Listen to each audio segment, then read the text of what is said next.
Bien-aimés dans le Seigneur, je vous salue au nom de notre Seigneur et Sauveur Jésus-Christ. Je vous souhaite la plus cordiale bienvenue et bonne écoute à vous qui, soir après soir, prêtent l'attention à notre série de campagnes d'évangélisation. Ça nous encouragera à travailler mieux pour vous. Je suis votre humble serviteur, votre frère Génard Miguel pour le ministère M3A, missionnaire médical. Aujourd'hui, nous allons voir ensemble le 8e commandement dans la parole de Dieu que nous trouvons dans Exode chapitre 20, le verset 15. Je lis pour vous. Tu ne déroberas point. Prions le Seigneur.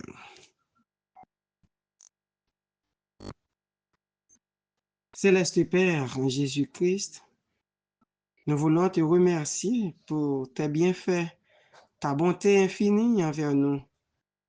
Merci de m'avoir utilisé comme un simple instrument pour apporter ton message du jour. Veille parler à ton peuple. Nous comptons sur ta présence. Nous te demandons ton Esprit Saint. Au nom de notre Seigneur Jésus-Christ. Amen. Frères et sœurs bien-aimés, je vous rappelle que nous sommes arrivés presque au terme du campagne d'évangélisation, puisque nous devons voir les 10 commandements et nous sommes dans le 8e. Donc, bientôt, ce sera la fin. Et nous espérons que vous avez appris beaucoup de choses pendant ces jours de grâce et de bénédiction. Oui, c'est une grâce d'entendre la parole de Dieu. Puisque dans Amos, chapitre 8, les versets 11-12, nous lisons ces paroles. « Voici, les jours viennent, dit le Seigneur l'Éternel, où j'enverrai la famine dans le pays, non pas la disette du pain et la soif de l'eau, mais la faim et la soif d'entendre les paroles de l'Éternel. » Je reprends le verset 11.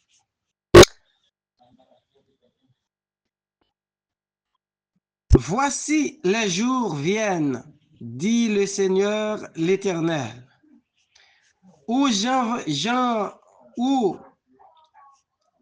j'enverrai la famine dans le pays, non pas la disette du pain et la soif de l'eau, mais la faim et la soif d'entendre les paroles de l'Éternel. Verset 12. Ils seront alors errants d'une mer à l'autre, du septentrion à l'orient. Ils iront ça et là pour chercher la parole de l'Éternel et ils ne la trouveront pas. C'est pour cela que je vous dis, l'écoute de cette parole, c'est plus qu'important, frères et sœurs bien-aimés. Tu ne déroberas point. Le verbe dérober signifie voler, subtiliser ou enlever quelque chose furtivement, sans être vu. Il s'emploie également pour cacher, dérober à la vue, par exemple, les rideaux, quelque chose qui peut dérober quelque chose ou quelques personnes à la vue des autres. Mais nous considérons les synonymes de voler.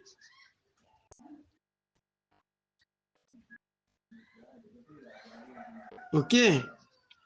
Il s'emploie également, comme je vous dis, pour dérober ou voler quelque chose à la vue, ou pour désigner une action d'esquive. OK. Il est synonyme de voler. Nous disons voler, dérober, chipper, dissimuler, esquiver ou soustraire. Il y a encore d'autres synonymes. Prendre, voler quelque chose d'autrui, subtilise, comme je vous ai dit, chipper, barboter quelque chose, voler, escamoteur, piquer, faucher, ravir. Ce sont les synonymes du verbe dérober. Regardez bien, Jésus-Christ, il a enseigné aux disciples, il a enseigné même pour vous qui nous écoutez aujourd'hui, tous ces synonymes en un verbe, tu ne déroberas point.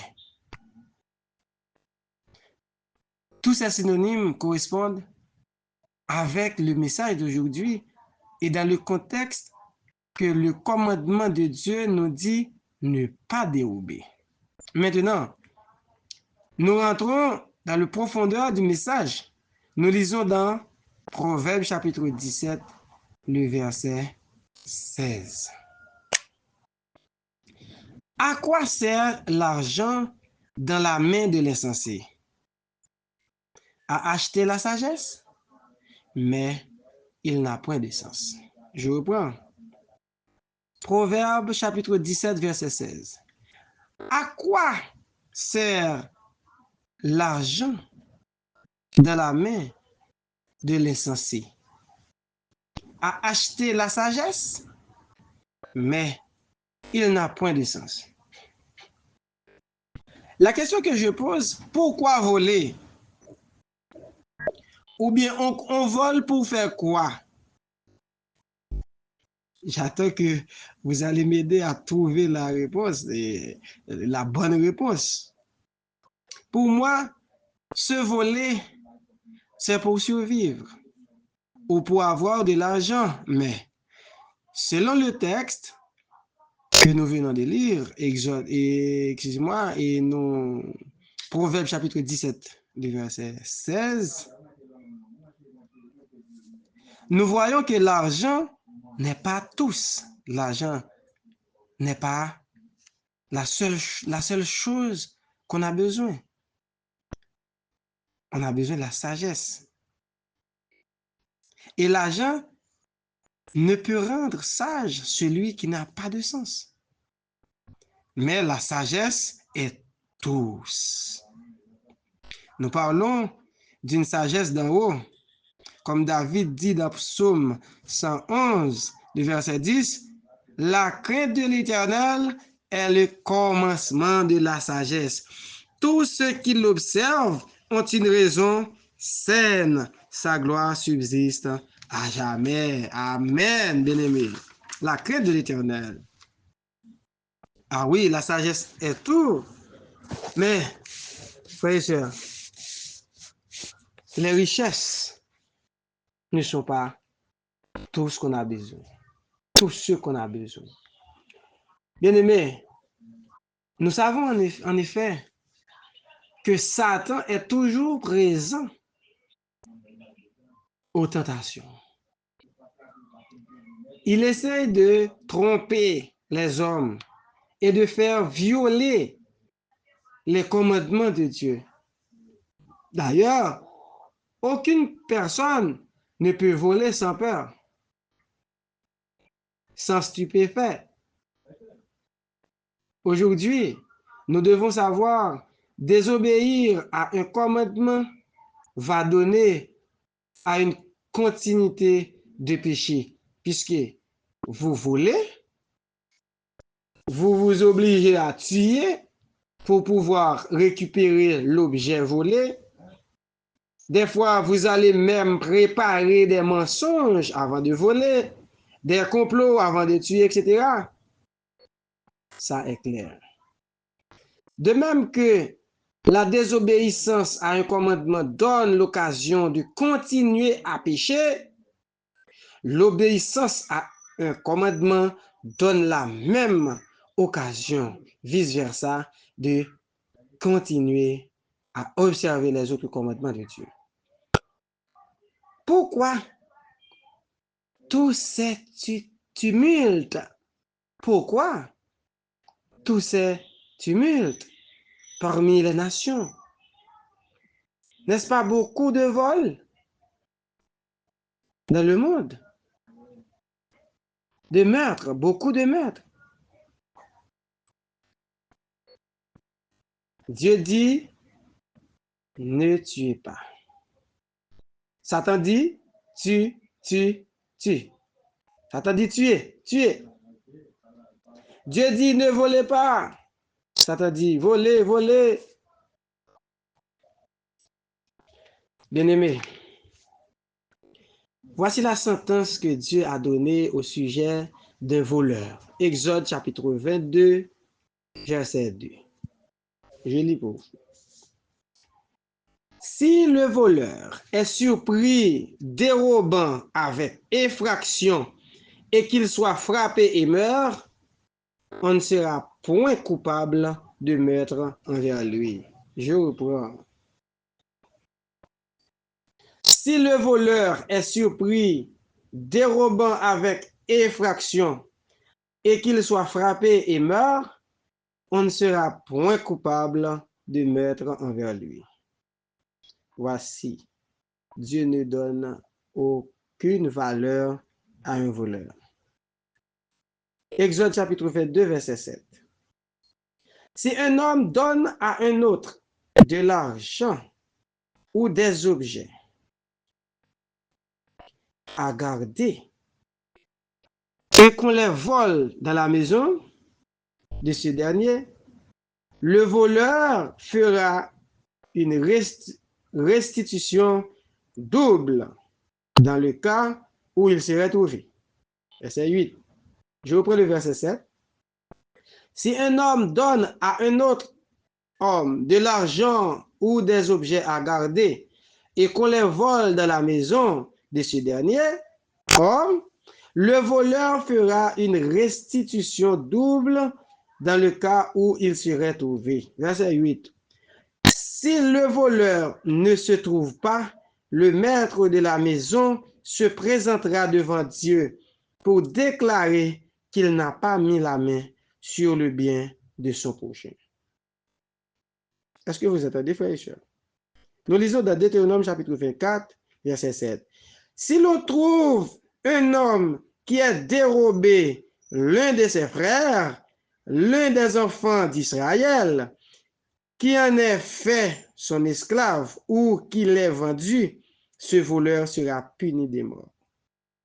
Tu ôteras ainsi le mal du milieu de toi. Écoutez bien, bien-aimés. La valeur d'un voleur. Proverbe chapitre 6, verset 30. On ne tient pas pour innocent le voleur qui dérobe pour satisfaire son appétit quand il a faim. Je reprends le verset. Proverbe chapitre 6, verset 30. On ne tient pas pour innocent le voleur qui dérobe pour satisfaire son appétit quand il a faim. Est-ce que vous entendez, bien aimé? Tu ne déroberas point. Chers frères et sœurs, chers amis bien-aimés, nous voyons comment la Bible condamne l'acte de voler. Non seulement à Israël, son peuple, mais aussi à nous aujourd'hui qui, attachés à l'Éternel pour aimer son nom et pour le servir, nous ne devons pas voler. Nous devons garder ses commandements aussi, ces choses. Petites choses ou grandes choses, nous ne devons pas voler. Nous ne devons pas dérober les choses d'autrui. Surtout en Haïti, les cas de vol sont beaucoup. Et les images sont frappantes, sont vraiment dures à regarder aux yeux du monde. Dans les autres pays, les vols sont multiples et choquants. Ça nous conduit à faire des recherches. Et nous trouvons que le retour de Jésus-Christ est proche. Et c'est l'accomplissement de toute la prophétie qui précède le retour de Christ. Maintenant, bien-aimés, je ne vous demande pas de m'expliquer combien de fois vous voulez. C'est Dieu seul que tu dois lui confesser tes vols,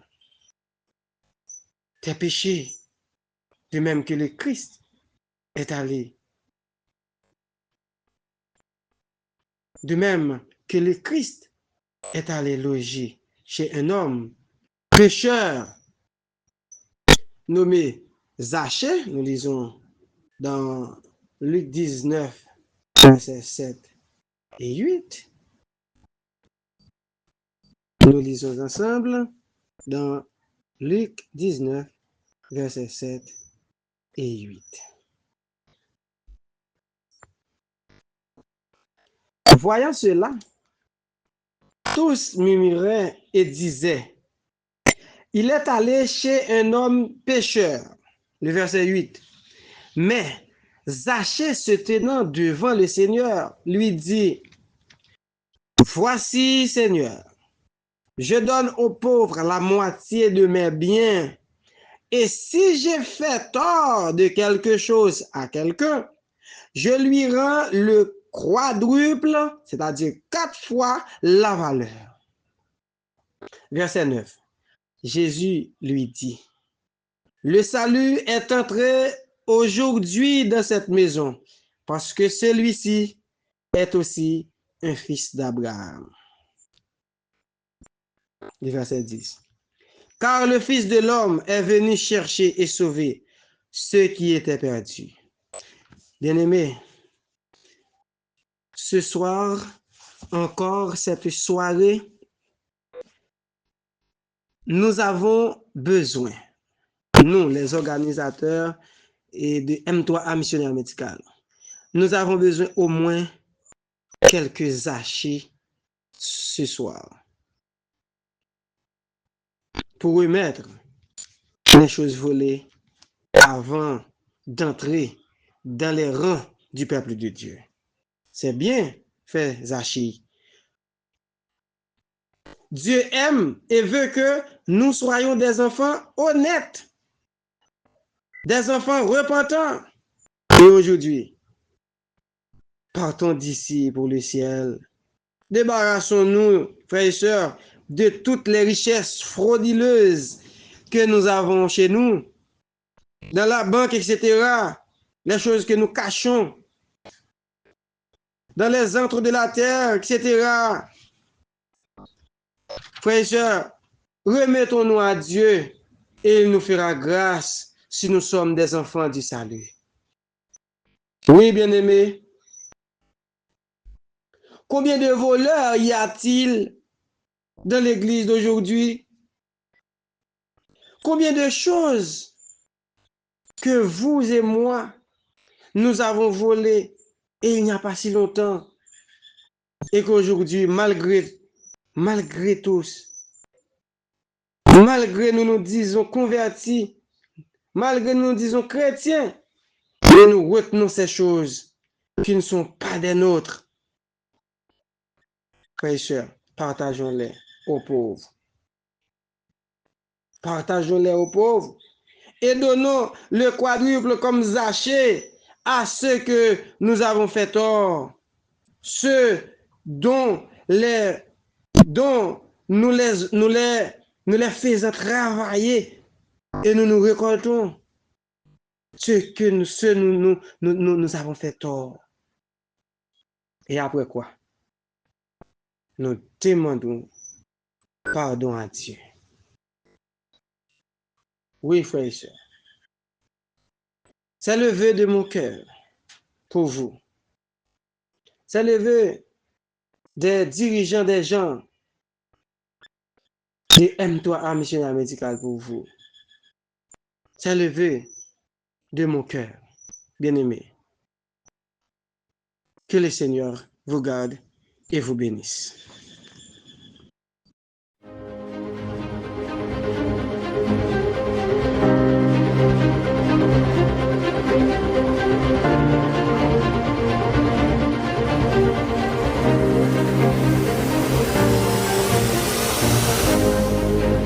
Alors Dieu prononça toutes ces paroles en disant, « Je suis l'Éternel ton Dieu, qui t'a fait sortir du pays d'Égypte, de la maison de la servitude. Tu n'auras pas d'autre Dieu devant ma face. Tu ne te feras point d'image taillée, ni de représentation quelconque des choses qui sont en haut dans les cieux, qui sont en bas sur la terre et qui sont dans les eaux plus bas que la terre.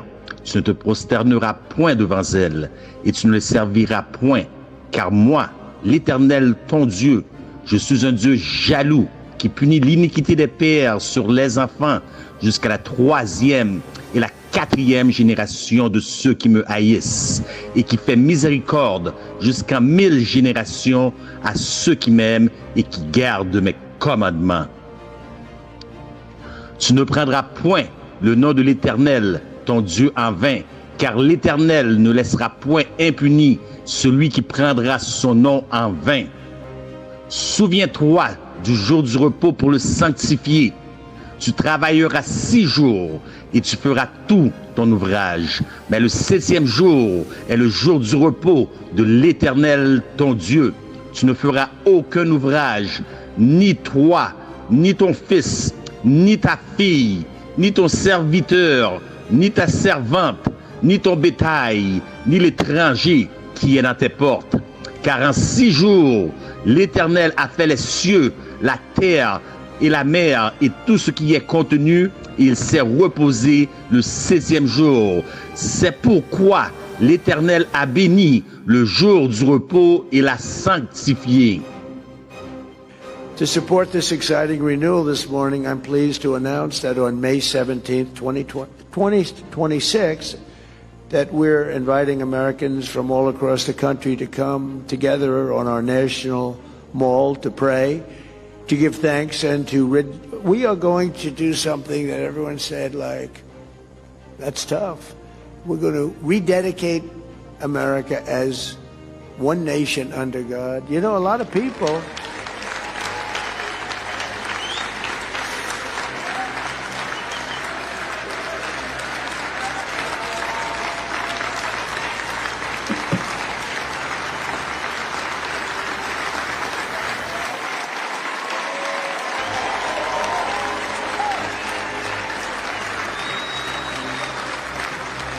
Yeah, thank you very much. That's what I mean by the Spirit. It's so incredible to see it. I see it so much. I've never seen anything like it. We are honored to come before your presence today, lifting up the arms of our president. We pray for your continued blessing and favor to rest upon him. We pray for wisdom from heaven to flood his heart, his mind, and Lord, you will guide him in these challenging times that we're facing today. I pray for your grace and your protection over him. I pray for your grace and protection over our troops and all of our men and women serving in our armed forces. And Father, we just pray you'll continue to give our president the strength that he needs to lead our great nation as we come back to one nation under God, indivisible, with liberty and justice for all. We pray your heavenly blessing upon him in Jesus' name. Puis je vis monter de la terre une autre bête qui avait 2 cornes semblables à celles d'un agneau et qui parlait comme un dragon. Et elle séduisait les habitants de la terre par les prodiges qui lui étaient donnés d'opérer en présence de la bête, disant aux habitants de la terre de faire une image à la bête qui avait la blessure de l'épée et qui vivait. Et il lui fut donné d'animer l'image de la bête, afin que l'image de la bête parlât et qu'elle fit que tous ceux qui n'adoreraient pas l'image de la bête fussent tués. Et elle fit que tous, petits et grands, riches et pauvres, libres et esclaves, reçussent une marque sur leur main droite ou sur leur front, et que personne ne put acheter ni vendre sans avoir la marque, le nom de la bête ou le nombre de son nom. Honore ton père et ta mère, afin que tes jours se prolongent dans le pays que l'Éternel, ton Dieu, te donne. L'isolement des personnes aînées au Québec, des facteurs et des statistiques en hausse. La population du Québec vieillit et sera bientôt l'une des plus âgées du monde occidental. En 2030, les personnes de plus de 65 ans compteront pour 2,3 millions des habitants de la province, soit 25% de la population. Parmi elles, plus de 30% seront à risque de souffrir d'isolement. La maltraitance des aînés est une cause importante de morbidité et de mortalité chez les adultes plus âgés. Si les médecins de famille sont bien placés pour détecter des mauvais traitements infligés aux aînés, leurs taux réels de signalement de cas de maltraitance sont plus faibles que dans d'autres professions. Cette situation pourrait s'améliorer s'ils comprenaient mieux les genres d'agissements qui constituent de la maltraitance des aînés, ainsi que les signes et les symptômes observés au bureau qui pourraient pointer vers des cas de mauvais traitement. La détection de tels cas pourrait être facilitée par le recours à un cours aux outils validés comme l'Elder Abuse Suspicion Index. Tu ne tueras point, tu ne commettras point d'adultère, tu ne déroberas point, tu ne porteras point de faux témoignages contre ton prochain. La médisance meurt lorsqu'elle atteint une oreille sanctifiée. Tu ne convoiteras point la maison de ton prochain. Tu ne convoiteras point la femme de ton prochain, ni son serviteur, ni sa servante, ni son bœuf, ni son âne, ni aucune chose qui appartienne à ton prochain. Les 10 commandements, bien-aimés, sont-ils encore d'actualité aujourd'hui? Découvrons-le ensemble avec nos bien-aimés serviteurs du 3 au 13 avril 2026. Écoutons la fin du discours. Crains Dieu et observe ses commandements.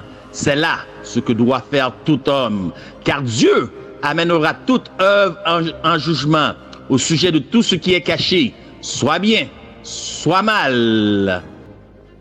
C'est ici la persévérance des saints qui gardent les commandements de Dieu et la foi de Jésus.